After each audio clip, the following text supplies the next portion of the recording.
Hello tout le monde! Bienvenue sur votre chaîne Bénévole Guidance. On se retrouve pour les énergies pour la journée du dimanche 19 février.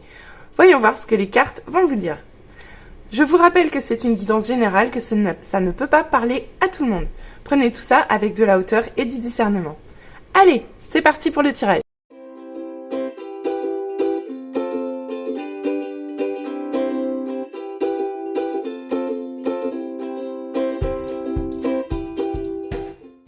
Allez, on se retrouve pour l'interprétation. Allez, on commence par la première ligne.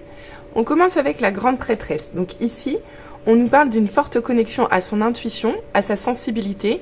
Quelque chose qui n'est pas forcément révélé. C'est quelque chose qui est très intérieur, très introverti. Mais c'est quand même une forte connexion au divin. Donc ça peut aussi nous parler de clarté du troisième œil. Ça peut nous parler de signes, de réception de signes. Une chose est sûre, c'est que la grande prêtresse, elle sait des choses qu'elle ne dit pas. Et elle a une très forte intuition. Voilà, avec cette première carte.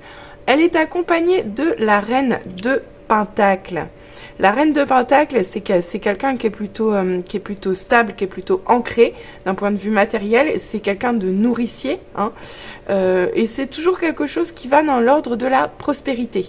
Donc là, on peut nous parler d'une intuition pour quelque chose ou pour un projet, quelque chose que vous avez en tête à l'intérieur de vous, quelque chose que vous ressentez à l'intérieur de vous, qui vous apparaît comme étant prospère, où vous vous dites que ça va fonctionner, ça va marcher, quoi.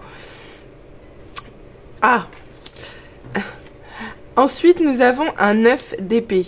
Bon, là, clairement, on nous dit que, à côté de ça, même si vous pensez que ça va marcher, il y a quand même beaucoup d'anxiété, beaucoup d'agitation, beaucoup de peur aussi pour l'avenir, par exemple.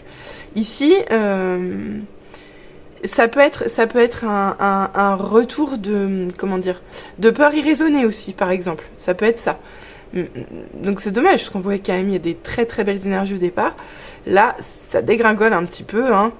Et on finit la première ligne avec un roi de coupe inversé. Bon. Alors le roi de coupe inversé, un roi de coupe inversé, c'est quelqu'un qui se déconnecte de son cœur, en fait. Voilà. Donc qui passe d'une personne charismatique, aimante, bienveillante, qui se laisse porter par ses émotions, à quelqu'un qui peut être submergé par elle et qui peut se retrouver dans l'ego, dans la colère, dans les éclats, un peu. Donc peut-être qu'en fait, vous avez l'impression qu'il y a quelque chose qui va fonctionner, vous avez l'intuition qu'il y a quelque chose qui va marcher, mais que en fait vous êtes tellement angoissé qu'au final ça vous apporte que des mauvaises énergies en quelque sorte, que ça vous apporte en fait vous vous tracassez presque trop, quoi, et au final vous finissez par être peut-être déconnecté de votre cœur, ou vous faites face à des je sais pas moi, des impulsions un peu négatives, quoi. Voilà. On va peut-être avoir plus d'éclaircissement avec la deuxième ligne. Ah. On a ici un 8 de Pentacles. Un 8 de Pentacles inversé. Donc il nous dit ici que clairement il y a une perte d'énergie. Il y a une perte d'énergie quelque part, de l'énergie mise à mauvais escient, où vous travaillez, mais vous ne voyez pas les résultats. Donc, en même temps, si c'est très intérieur, c'est normal que vous ne voyez pas les résultats, non? Enfin, je sais pas. Bon, à vous de voir comment ça va vous parler, mais en tout cas, ici, on nous parle clairement d'une perte d'énergie. On vous dit de revoir un petit peu comment vous investissez votre énergie dans les choses ou dans le travail, quoi. Avec cette magnifique reine de coupe, sous la reine de Pentacles, c'est magnifique, franchement. Donc là, on nous parle quand même d'une forte connexion au cœur, d'une forte connexion aux intuitions. La grande prêtresse, elle a quand même quelques similitudes avec la reine de coupe de ce côté-là, parce qu'elles sont toutes les deux très focus sur leurs intuitions. Donc ça fait quand même un double appel ici à vos intuitions. Donc je pense que quelque part, vous devez le savoir qu'il y a quelque chose, vous devez avoir l'intuition qu'il y a quelque chose qui ne fonctionne pas comme vous voudriez, finalement. Vous devez le ressentir à l'intérieur de vous. D'accord, ok. Et en fait, le fait de vous reconnecter à vos intuitions, c'est ce qui va vous permettre avec... Ah, je voulais pas montrer. Tu te regardais, en plus, elle est tellement belle. C'est le soleil. Soleil sur le 9 d'épée, on vous dit que de toute façon, les angoisses, les peurs irrationnelles, les peurs irraisonnées, l'anxiété, c'est ce qui vous empêche en fait de vivre les choses avec de la légèreté. Et c'est peut-être aussi ce qui bloque hein, finalement. Ici, on nous parle avec le... Hop là, avec le 4 de pentacle à l'envers, on peut nous parler d'avarice ici, ou de convoitise. On peut nous parler aussi peut-être de quelque chose de malhonnête.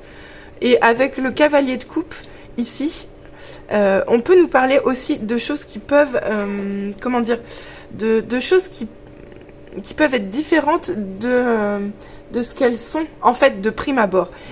On vous demande ici de faire attention à ce qui se passe autour de vous parce que les choses ne sont peut-être pas ce qu'elles semblent être. Peut-être que vous êtes déçu, peut-être qu'il y a quelque chose de l'ordre de la déception ici et qui n'est pas tout à fait réel. À vous de voir comment ça vous parle. Mais en tout cas, ici, on vous dit quand même de vous reconnecter à votre cœur hein, parce que je pense qu'il y a des choses que vous pouvez voir arriver, mais par contre, il va falloir quand même que vous suiviez vos intuitions. Il va falloir que vous suiviez vos intuitions, ouais. Faites attention ici, hein, dans cette zone-là quand même. Hein. Parce qu'ici, entre l'avarice, la convoitise, la malhonnêteté, et puis ici, bon, là aussi, un peu d'éclat. Hein. Un cavalier de coupe inversé, c'est jamais sympathique. Hein. Ça se met en colère, un peu comme le roi de coupe. Hein. De toute façon, c'est père et fils en même temps. Donc voilà, donc ils sont dans la même position en plus. Allez, on va voir ce que nous disent les anges gardiens de cette affaire. Ouais. Ouais, on vous dit ici... Ah là là. On vous dit ici, cesse d'analyser. Ne cherche pas à cerner la façon dont tout fonctionne. Tu demandes à recevoir, alors ouvre-toi à toutes les possibilités qu'on t'offre et reçois. Ne tente pas de saisir comme j'ai pu savoir ou comment j'ai pu savoir ou comment j'ai pu faire. À te rechercher à comprendre, tu perds l'essentiel. Réjouis-toi plutôt de ce que tu reçois et apprécie-le. Avec cette carte, moi, ça résonne pas mal avec le 9 d'épée. Ici, on vous dit attention au mental, en fait. Arrêtez, lâchez prise sur le mental. Ça va aussi avec le roi de coupe inversé. Reconnectez-vous à des énergies plus ressenties, en fait. Arrêtez d'être que dans le mental. Reconnectez-vous à votre cœur. Ouh là là, j'ai mon sweat qui vous dit la même chose. Ici, on vous parle vraiment de vous reconnecter à votre cœur avec les intuitions, en plus avec une reine de coupe.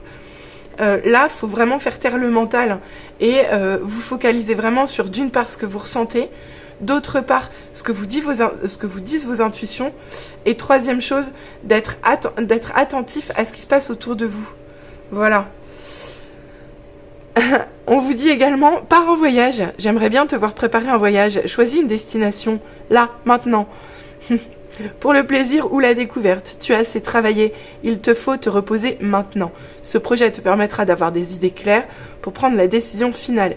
Je serai ton compagnon de route et je te ferai découvrir de belles choses intéressantes. Donc ici, on vous dit bien de lâcher prise. Là, on vous demande bien de lâcher prise sur le mental et sur la tête, clairement. Il n'y a pas d'autre mot. C'est lâcher prise sur la tête, c'est partir en voyage demain. C'est repos de l'esprit, c'est repos de l'esprit. Laissez-vous ramener vers le soleil, d'accord? Laissez-vous ramener par vos intuitions et votre émotionnel vers le soleil. On reste loin de la colère, de l'avarice, de la convoitise, de la malhonnêteté. Hein? Et en dernier conseil, on a « Je suis fière de toi ». Depuis que nous avons choisi de travailler ensemble dans cette vie, il n'y a pas eu un moment où j'ai été plus fière de toi qu'aujourd'hui. Tu es un bon élève, tu suis exactement la mission de vie que tu as choisie. Tu crois en moi, tu me parles, tu essaies de me comprendre et par-dessus tout, tu es à l'écoute des signes que je laisse sur ta route. Donc ici, on vous dit bien que vous avez fait le job, vous avez bien travaillé, quoi. Donc lâchez pas ces intuitions de quelque chose qui va évoluer et qui va prospérer. Soyez positifs, restez confiants. Les anges sont fiers de vous, ils sont fiers du travail que vous avez parcouru. Donc vraiment, on lâche prise sur le mental, on se détend. Zen, yoga, comme dirait quelqu'un que j'ai bien connu, demain c'est sérénité, thé, yoga. Allez, on va voir au niveau love ce que ça nous dit. Ouais, bah ouais. Au niveau love, on commence avec attention au drapeau rouge. Certains signes vous mettent en garde. Donc ici, on nous dit bien, c'est un autre, encore un appel à la vigilance. Un appel à la vigilance parce que les choses ne sont pas toujours comme elles semblent être. Et c'est non seulement un appel à la vigilance, mais cette carte est également un appel à se reconnecter à ses intuitions. Parce que les drapeaux rouges, vous les voyez arriver avec votre troisième heure. Aïe, pardon. Parce que les drapeaux rouges, vous les voyez arriver avec votre troisième œil de grande prêtresse. Donc, continuez comme ça. Avec la carte suivante, on vous dit très bientôt, décidez exactement de ce que vous voulez afin que cela vous parvienne au plus vite. Avec cette carte, on vous dit deux choses. On vous dit à la fois qu'il faut déjà que vous sachiez ce que vous voulez pour pouvoir le manifester, pour qu'il vous arrive rapidement. Donc cette carte, elle vous invite à savoir ce que vous voulez. Donc là encore, on vous demande de vous reconnecter à votre cœur afin de pouvoir le manifester, le ressentir et l'attirer à vous. L'attirer à vous. L'attirer qui? Votre âme sœur. C'est ça, bah voilà. Prière, affirmation et visualisation vous aideront à trouver votre âme sœur.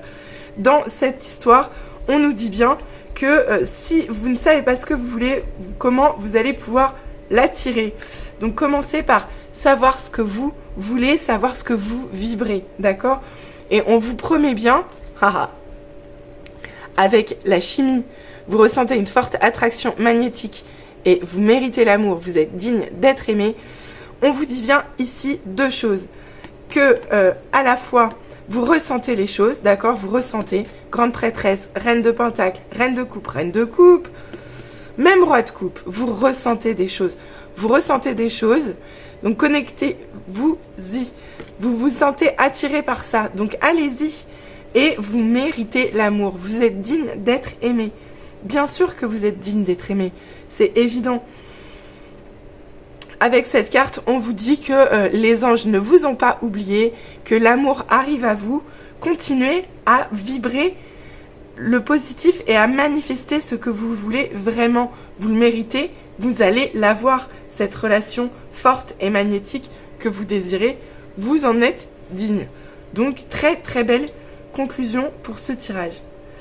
Bah, écoutez, j'espère que ça vous aura plu. Donc, on a compris les conseils pour demain.